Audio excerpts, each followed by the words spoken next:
Assalamualaikum warahmatullahi wabarakatuh. Halo semua, perkenalkan nama saya Rizky Alamsyah, NIM 2301010630 dari jurusan Bimbingan dan Pendidikan Islam kelas 5C. Oke. Kali ini saya akan membahas mengenai fase perkembangan manusia menurut Islam.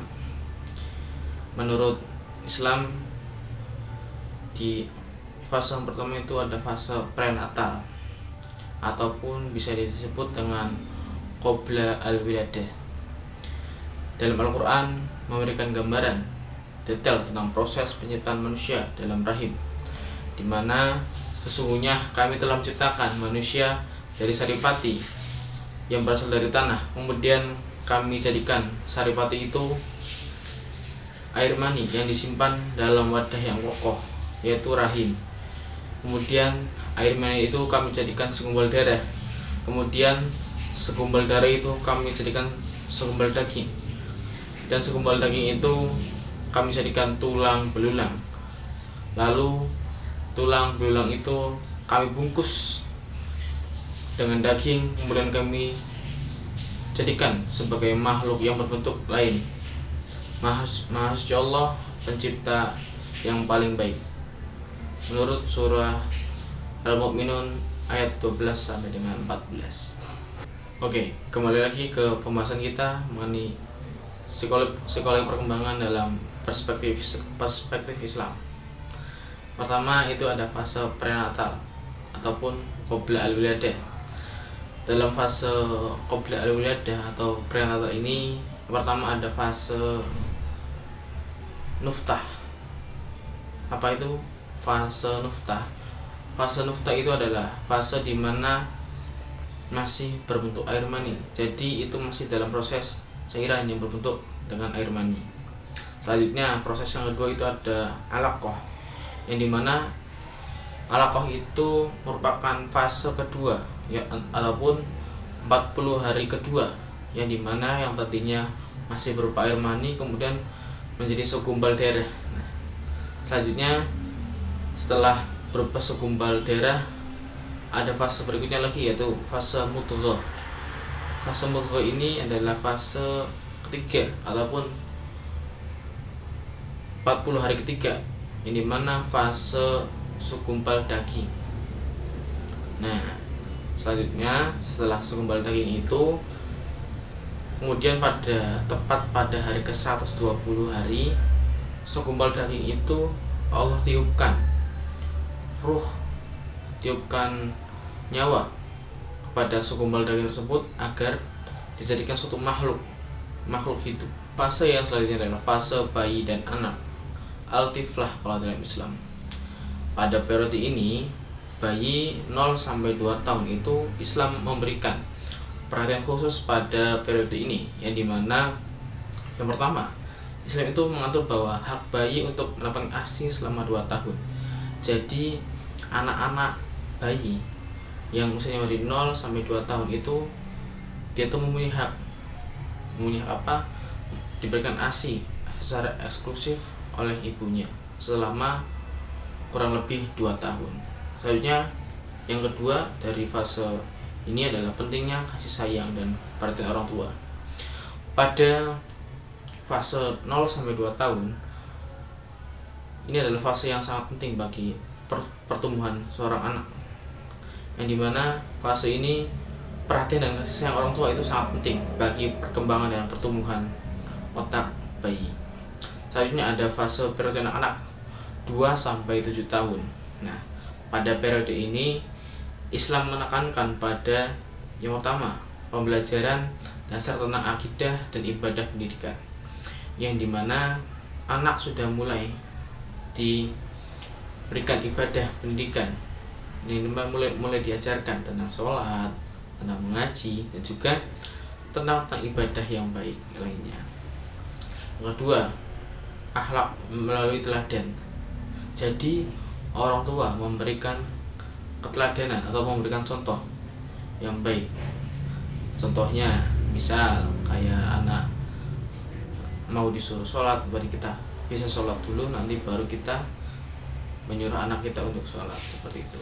Selanjutnya di fase ini juga fase bermain sebagai hak dan sarana pembelajaran. Nah, pada fase 2-7 tahun ini anak itu diberikan hak bermain dan juga hak pembelajaran, yang dimana pada fase ini, fase 2-7 tahun ini, anak juga diberikan kebebasan bermain dan juga diberikan sarana pembelajaran, entah itu mulai dibelajarkan tentang huruf, entah ngaji, ataupun mengenai pembelajaran yang lain tentang akhlak, tentang ibadah, dan tentang pembelajaran yang lain. Oke, fase selanjutnya adalah fase tamyiz 7-10 tahun. Fase tamyiz adalah periode di mana anak-anak sudah mulai dapat membedakan mana hal yang baik dan hal yang buruk. Nah, jadi anak-anak sudah dapat membedakan mana yang boleh, mana yang tidak boleh, mana yang halal ataupun mana yang haram, seperti itu. Dan juga Nabi Shallallahu Alaihi Wasallam itu bersabda, serulah anak-anakmu mengerjakan sholat ketika mereka berumur 7 tahun, dan pukullah mereka karena meninggalkan sholat karena mereka berumur 10 tahun. Nah, pada fase ini Nabi Shallallahu Alaihi Wasallam juga memberikan pengajaran bahwa fase ini anak sudah mulai disuruh mengerjakan ibadah, terutama ibadah sholat. Dan Nabi Shallallahu Alaihi Wasallam juga memberikan nasihat agar jika anak kita tidak mengerjakan, berarti kita boleh memberikan penegasan. Nah, memukul di sini memberikan penegasan agar anak tersebut mau melaksanakan sholat sesuai perintah agama. Nah, pada fase ini, karakteristik fase ini mulai memahami konsep baik dan benar, mana yang salah, mana yang benar, dan juga dapat diberikan tanggung jawab sederhana pembentukan kebiasaan baik. Jadi mungkin kayak anak-anak kayak diberikan tanggung jawab yang ya bisa diberikan tanggung jawab yang mudah-mudah terlebih dahulu, kayak disuruh menyapu, mungkin kamu menyapulah beberapa kamarmu sendiri, seperti itu. Berikan tanggung jawab untuk membersihkan kamarnya sendiri. Fase selanjutnya yaitu fase muraqabah 10-15 tahun, yang dimana fase muraqabah ini itu karakteristik itu yang pertama, perkembangan fisik yang pesat. Jadi pada fase 10-15 tahun ini manusia sudah mulai dapat dikatakan ya balik 10-15 tahun, dimana terdapat perkembangan fisik yang pesat. Yang kedua, munculnya kesadaran tentang jenis kelamin. Jadi 10-15 tahun ini mereka sudah mulai mengerti lawan jenisnya dan juga sudah mulai suka terhadap orang lain. Sebelumnya ada buat pembentukan identitas diri. Nah, pada fase 10-15 ini mereka sudah mulai mencari jati diri dan juga membentuk jati diri mereka dan mencari bagaimana jati diri mereka tersendiri.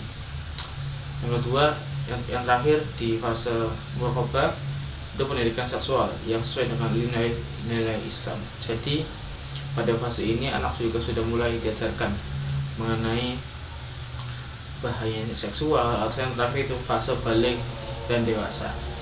Pada fase balik ataupun pubertas ini ditandai dengan pertama pematangan seksual, yang kedua tanggung jawab dan moral dan hukum. Jadi pada fase balik atau pubertas ini mereka sudah mulai matang akan seksual. Jadi mereka sudah mulai ada dorongan rasa suka, rasa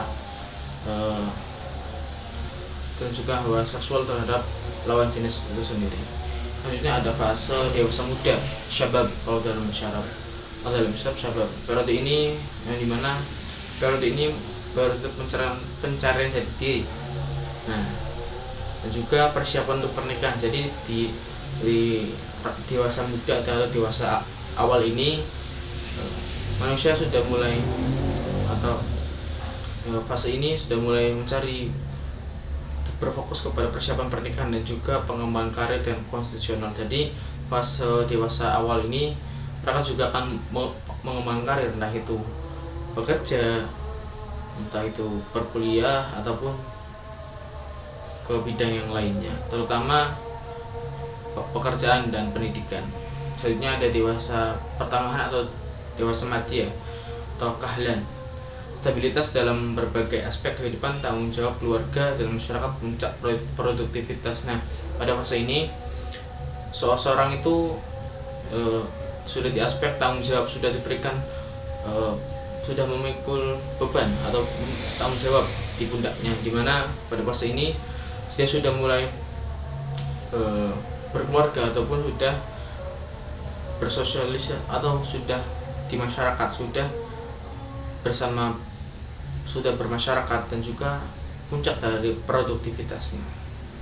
Lalu selanjutnya adalah fase yang terakhir, fase lanjut usia, Syekh atau Al-Juz. Nah, fase ini periode refleksi atau persiapan akhirat kalau, yang dimana transfer pengalaman dan juga kebiasaan penurunan fisik namun peningkatan spiritual. Nah, pada fase yang lansia ini atau fase lanjut ini fase dimana kita mulai merefleksikan tentang kehidupan kita dan juga persiapan kita menuju alam yang berikutnya ataupun menuju kematian, yang dimana pada fase ini sudah mulai penurunan kemampuan fisik, kemampuan daya ingat, dan juga pada fase ini sudah mulai peningkatan mengenai spiritual.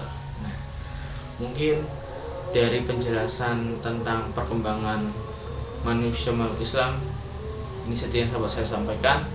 Kurang lebihnya saya mohon maaf. Wassalamualaikum warahmatullahi wabarakatuh.